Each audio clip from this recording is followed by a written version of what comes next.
مسند احمد بن حنبل کی حدیث نمبر ہے 7642۔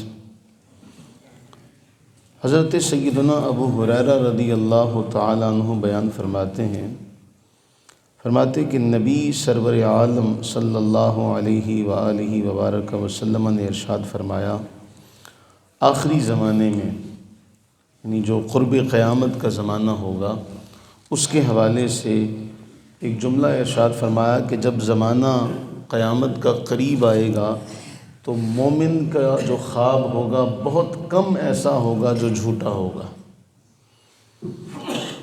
اب اس سے پہلے ایک اور روایت اپنے ذہن میں رکھیے گا، وہ بھی صحیح بخاری کے اندر ہے، صحیح بخاری کی حدیث نمبر ہے 6990۔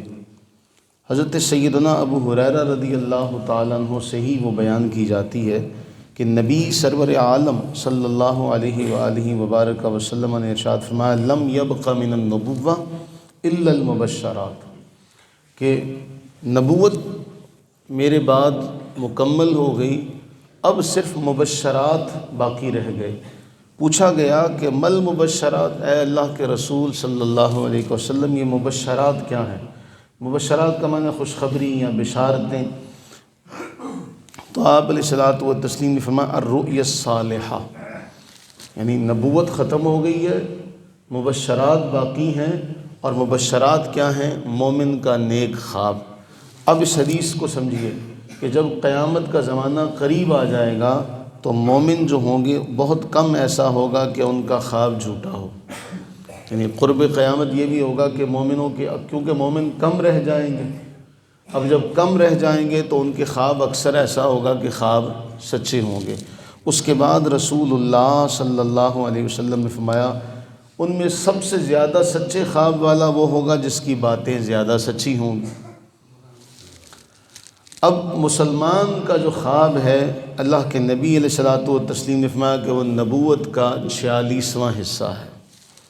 اس کے بعد ایک اور جملہ ارشاد فرمایا خواب 3 قسم کے ہوتے ہیں، خواب والرؤیا ثلاثہ، فرمایا خواب 3 قسم کے ہوتے ہیں۔ الرؤیا الحسنۃ بشریٰ من اللہ عز وجل، کہ ایک خواب تو ہوتا ہے جو اچھا خواب ہوتا ہے، بہتر خواب ہوتا ہے، یہ ہوتا ہے اللہ عز وجل کی طرف سے، جسے دیکھ کر مومن کو خوشی ہوتی ہے یا اگلی آنے والی کسی بات کے بارے میں پتہ چل جاتا ہے، یعنی اس کو تکلیف نہیں ہوتی۔ دوسرا فرمایا کچھ خواب ایسا ہوتے ہیں جو شیطان کی طرف سے ہوتے ہیں اور تکلیف کا، رنج کا، دکھ کا باعث ہوتے ہیں۔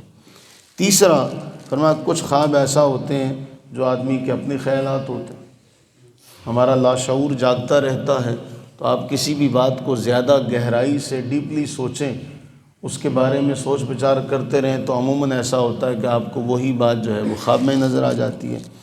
اب آخری جملہ بڑا اہم ہے جو اس کو نبی علیہ الصلوۃ والتسلیم اس کو مکمل فرمایا فَإِذَا رَأَىٰ أَحَدُكُمْ رُؤْيَا يَكْرَهُهَا، اگر تم میں سے کوئی برا خواب دیکھے، کوئی ایسا خواب دیکھے جسے وہ ناپسند کرتا ہے، تو اللہ کے نبی علیہ السلام نے تعلیم کیا دی؟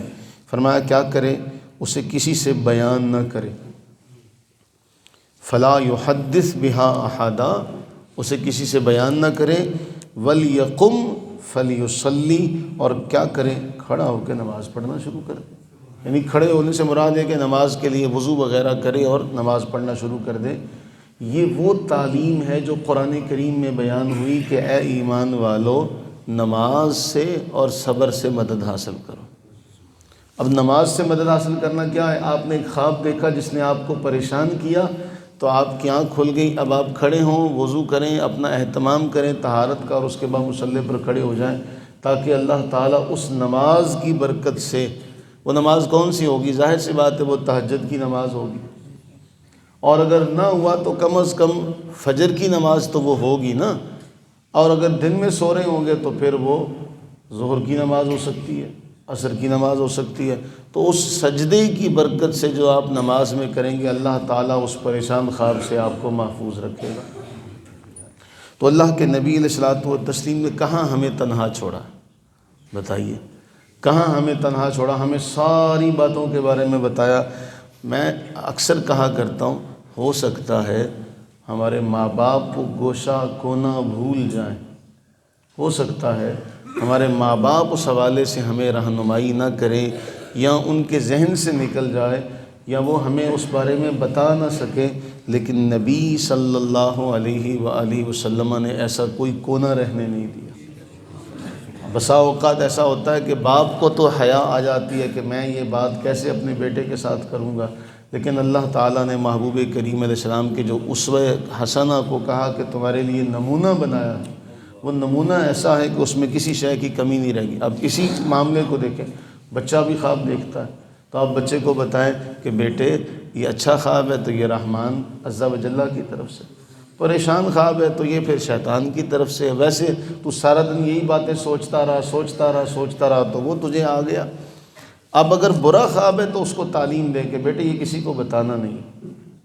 اب اس کا طریقہ اللہ کے نبی علیہ السلام میں کھڑا ہو نماز ادا کرے، یعنی پریشانی میں ہمیں بتا دیا گیا، نسخہ بتایا گیا کہ پریشانی دور کرنے کا طریقہ کیا ہے، اللہ کے حضور سجدے میں گر جاؤ، اللہ کے حضور۔ ہم پھر بھولے بھٹکے پتہ نہیں کہاں کہاں پھر رہے ہوتے ہیں۔ اللہ کے نبی سرور عالم صلی اللہ علیہ وسلم نے تو سارا معاملہ ہمیں کھول کر حل کر کے بتا دیا۔ اللہ سے دعا فرمائیں کہ اللہ تعالیٰ اپنی رحمت کا صدقہ، اپنے فضل و کرم کا صدقہ ہمیں مبشرات، جسے اللہ کے نبی علیہ السلام نے رؤیا صالحہ کہا، ہمیں وہ عطا فرمائے، اور اللہ تعالیٰ ہمیں جو اس کی طرف سے خوشخبریاں ہیں اللہ تعالیٰ ہمیں وہ خواب جو ہے وہ دکھائے۔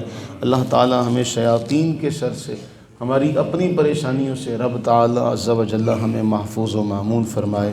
آمین ثم آمین۔